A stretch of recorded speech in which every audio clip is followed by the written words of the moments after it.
Aquele que não ama não conhece a Deus, porque Deus é amor. 1 João capítulo 4, verso 8. Louvamos a Deus por Ele nos conceder este dia, estes momentos, para juntos nós estudarmos a Bíblia.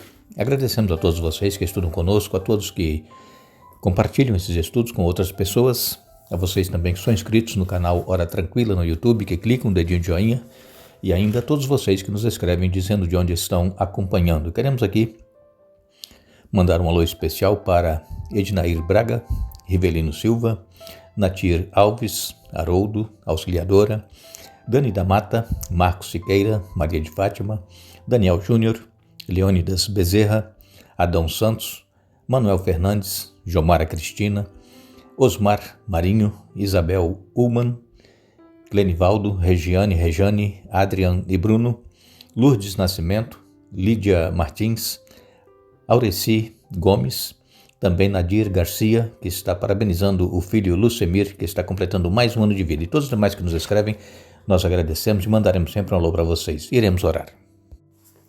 Santo Deus e eterno Pai, que estás nos céus, aqui estamos em Tua presença, te agradecemos pela vida, por esta oportunidade que nos dás de, junto com centenas de pessoas, estudarmos a Tua palavra. Que Teu Espírito Santo fale à nossa mente, ao nosso coração, nos ajude, Pai, a entendermos e colocarmos em prática em nossa vida os Teus ensinamentos. Abençoa todos os que nos escrevem pedindo orações, abençoe todos os que nós citamos aqui hoje, cada um tem o seu pedido, a sua necessidade, dê vitórias a cada um conforme a Tua vontade. Abençoe Lucemir, que está aniversariando, e todos os demais aniversariantes, Pai. Pedimos que o Teu Espírito Santo fale conosco neste momento, em nome de Jesus. Amém. Estamos no nosso último estudo desta série, o amor e a justiça de Deus. Falamos ontem aqui a respeito da lei que é santa, justa e boa, e o assunto geral da semana fala sobre o amor, que é o cumprimento da lei. O apóstolo Paulo, quando escreveu aqui em Romanos capítulo 7, verso 12, que a lei é santa, o mandamento é santo, justo e bom, ele escreveu isso mais ou menos no ano 65 depois de Cristo. Então, Jesus já havia vindo, já havia voltado para os céus há mais de 20 anos, e a lei continuava sendo santa, o mandamento santo, justo e bom. Nada havia sido alterado. E essa alteração na lei aconteceu lá pelo início do quarto século, no ano 300 da nossa era, quando a igreja que dominava na época, e ela fez mudanças. Ela fez mudanças em várias passagens da Bíblia e, inclusive, fez mudanças também nos 10 mandamentos. E ontem nós citamos aqui para vocês e lemos também aqui no domingo a respeito dos 10 mandamentos que Deus deixou e que se encontram em Êxodo capítulo 20, mas que esses mandamentos são repetidos ao longo da Bíblia. Agora, lembramos a todos vocês, nós não deveremos nunca nos esquecer disso. A lei, ela não salva. A lei, ela aponta o pecado que nós estamos cometendo e nos conduz a Cristo, porque é Jesus quem perdoa, Jesus quem justifica, é Jesus quem salva. Nós somos salvos pela graça e não pela lei, mas é necessário, a partir do momento em que nós aceitamos a Jesus em nossa vida, obedecer, fazer a vontade dele, andar conforme os ensinamentos da palavra de Deus. Então, quando nós falamos sobre lei e graça, elas não se opõem uma à outra. Agora, elas têm funções diferentes. E essas funções estão em harmonia com o amor e com a justiça de Deus. Então, muitas pessoas pensam que a lei e a graça elas são opostas, são separadas, e isso choca as pessoas que creem na palavra de Deus, que aceitam a palavra de Deus assim como ela é, e sabemos que a lei, ela nos conduz a Jesus, que nos salva pela graça. Nós não somos salvos pelos nossos méritos, pelo que nós fazemos, mas pela graça de Jesus. Agora, a graça nos leva à obediência. E se nós quisermos entrar na vida, como disse Jesus ao jovem rico, precisamos obedecer aos seus mandamentos. Quando nós vamos aqui para a Bíblia, em Jeremias, no capítulo 31, Jeremias capítulo 31, e nos versos 31 até o 34, nos diz assim: Está chegando o dia, diz o Senhor, em que farei uma nova aliança com o povo de Israel e de Judá. Não será como uma aliança que fiz com seus antepassados quando os tomei pela mão e os tirei da terra do Egito, embora eu os amasse como o marido ama a esposa. Eles quebraram a aliança, diz o Senhor. E esta é a nova aliança que farei com o povo de Israel depois daqueles dias, diz o Senhor. Porei minhas leis em sua mente e as escreverei em seu coração. Serei o seu Deus e eles serão o meu povo. E não será necessário ensinarem a seus vizinhos e parentes, dizendo: você precisa saber e conhecer o Senhor. Pois todos, desde o mais humilde até o mais importante, me conhecerão, diz o Senhor. E eu perdoarei sua maldade e nunca mais me lembrarei de seus pecados. Deus aqui falando ao povo de Israel que estava chegando o dia e que faria uma nova aliança com o povo de Israel. Essa nova aliança, ela foi feita então agora com o Israel espiritual, o Israel que aceita Jesus em sua vida. Todos nós passamos a ser o Israel espiritual. O próprio apóstolo Paulo, ele fala a respeito desse Israel espiritual. Mas aqui em em Hebreus capítulo 8 e no verso 10, a palavra de Deus, ela nos diz: e esta é a nova aliança que farei com o povo de Israel depois daqueles dias, diz o Senhor. Porei minhas leis em sua mente e as escreverei em seu coração. Serei o seu Deus e eles serão o meu povo. Aqui, Paulo, aos Hebreus, está falando ao Israel espiritual, aqueles que eram párias da sociedade, eram rejeitados pelos judeus, mas os judeus que rejeitaram a Jesus, então perderam aquela escolha especial que Deus havia feito à nação para ser uma propriedade exclusiva, um povo peculiar. Eles, rejeitando a Jesus, deixaram de ser essa nação e escolhida por Deus. Mas cada judeu individualmente pode ser salvo, desde que aceite a Jesus, se una à igreja e caminhe com ele. Por quê? Porque Deus, ele vai escrever no coração esta nova aliança, suas leis, vai imprimir em nossa mente.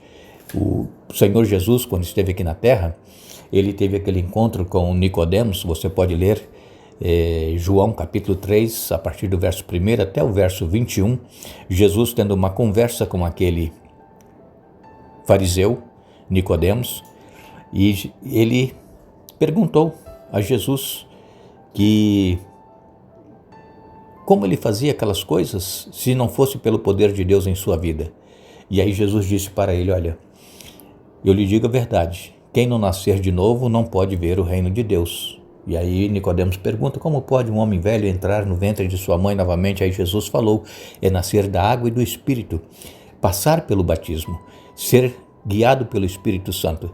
E Jesus então, até o verso 21, ele vem falando que Deus, ele amou o mundo de tal maneira que deu o seu Filho unigênito para que todo aquele que nele crer não pereça, mas tenha a vida eterna. E Deus, ele enviou o seu Filho ao mundo não para condenar o mundo, mas para salvar. Então Jesus não veio para nos condenar, ele veio para nos salvar. E quando nós vamos lá no Velho Testamento, em Êxodo capítulo 31 e no verso 18, aqui nos diz a Bíblia: quando o Senhor terminou de falar com Moisés no Monte Sinai, entregou-lhe as 2 tábuas de pedra gravadas com os termos da aliança, escritas pelo dedo de Deus. Deus aqui entregando então os 10 mandamentos de forma escrita a Moisés, para que levasse para o povo. Por quê? Porque o povo estava completamente afastado do Deus verdadeiro, eles não tinham mais noção do que era o Deus verdadeiro, e Deus precisou dar a lei escrita, mas essa lei já existia desde a eternidade, como nós já comentamos aqui com vocês essa semana. Então Deus deu os 10 mandamentos em 2 tábuas de pedra, escritas com o próprio dedo de Deus, para que o povo lembrasse sempre dessas 10 regras, para ter uma boa convivência com todos. Se nós seguíssemos, irmãos, esses 10 mandamentos, nós não teríamos problemas com as demais pessoas, mas a verdade é que nós não vivemos esses 10 mandamentos na prática. É por isso que nós somos salvos pela graça. E o poder de Deus, ele vai fazendo com que nós obedeçamos aos mandamentos que Deus deixou, para que nós sejamos obedientes a ele. Em Salmos 37 e nos versos 30 e 31, o salmista escreveu: o justo oferece conselhos sábios e ensina o que é reto. guarda no coração a lei de Deus, por isso seus passos são firmes. Veja, a pessoa que guarda a lei de Deus é uma pessoa que anda de cabeça erguida, os seus passos são firmes, ele não tem medo, ele não fica preocupado com o que vai encontrar pela frente. Por quê? Porque ele está obedecendo a Deus e fazendo a vontade de Deus em sua vida. Mas, conforme nós falamos aqui para vocês, Deus, ele quer escrever essa sua lei em nosso coração, imprimir em nossa mente. Ele quer fazer isso pelo poder do Espírito Santo. E é por isso que nós, então, precisamos reconhecer que nós devemos buscar a presença de Deus cada dia em nossa vida e pedir para que Ele nos mostre o caminho da verdade, que é Jesus Cristo, mas a obediência daqueles que aceitam a Jesus em sua vida. Volto a repetir para vocês, a obediência à lei não salva ninguém, quem salva é Jesus. E a palavra de Deus mesmo diz, em Efésios capítulo 2, verso 8, que pela graça nós somos salvos mediante a fé. E isso não vem de nós, é dom de Deus. Então, a salvação é pela fé, mediante a graça, e isso não vem de nós.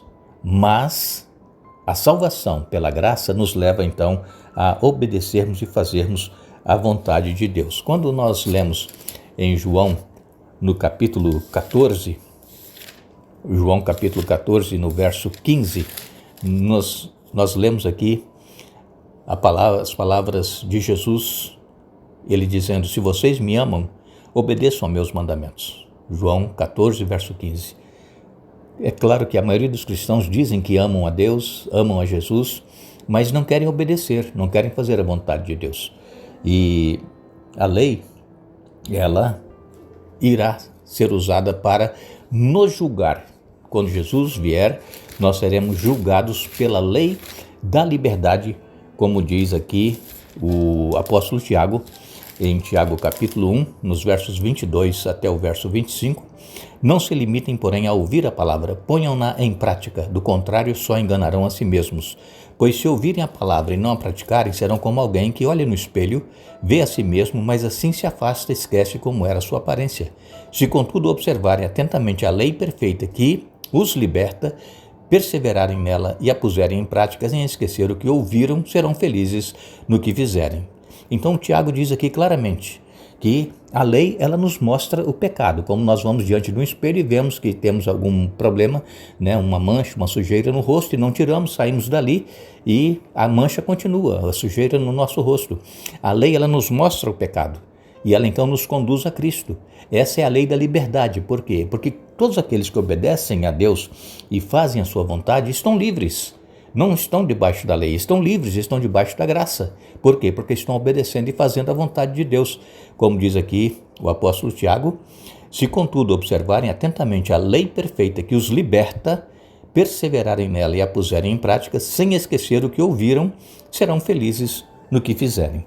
Que Deus nos ajude a termos a nossa mente aberta para entendermos e não nos acharmos melhor do que ninguém, porque nós procuramos obedecer e fazer a vontade de Deus, mas que Deus tenha misericórdia de cada um de nós e nos ajude a permanecermos fazendo a vontade dele, para que muito em breve nós possamos nos encontrar com o nosso Senhor Jesus. Que Deus abençoe a cada um de nós, que nos dê um bom dia. Retornaremos amanhã para dar sequência ao estudo desta semana, mas lembramos a todos que com amor eterno te amei, por isso com benignidade te atraí. Jeremias capítulo 31, verso 3. Que Deus nos abençoe.